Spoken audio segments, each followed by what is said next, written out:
मराठा आंदोलक मनोज जरांगेंवर जोरदार निशाणा साधलाय। 29 ऑगस्ट पासून जरांगेंचं मुंबईमध्ये आंदोलन होणार आहे। या पार्श्वभूमीवर भुजबळांनी जरांगेंवर निशाणा साधला।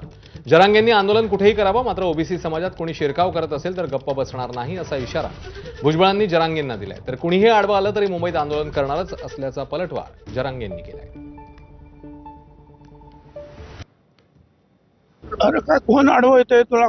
पाहिजे तिथे तिकडे जालन्यात कर, आंतरवाली काय सराटीमध्ये, मुंबईत कर, दिल्लीत कर. अरे लोकशाही आहे, कुठेही कर, परंतु नियमानं, ज्या संविधानानं तुम्हाला अशा प्रकारचा अधिकार दिलेला आहे, उपोषण करण्याचा, लोक जमवण्याचा, भाषण करण्याचा, त्या संविधानानं हे सुद्धा सांगितलेलं आहे की जे वेगवेगळे घटक आहेत त्याच्यावर एकमेकाने कुरुघोडी करता कामा नये.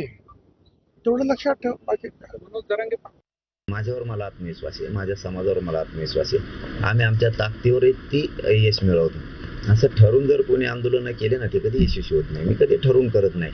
मंत्री येते ना, चर्चा करत नाही, यायचं ती जायचं जाय. पण 29ला मराठी घरी राहणार नाही, ते खात्रीने सांगतो. पहिल्यापेक्षा 5 पट मराठी जास्त निघणार. येताना मात्र आरक्षण टिकणारं घेऊन येणार आणि ओबीसीतच घेणार. कोणाचा बाप आडवा येऊ दे, कसली जागीरदाराच्या अवलंबी असू दे, मराठ्यांपुढं त्याचा निभाव मी टिकून देणार नाही.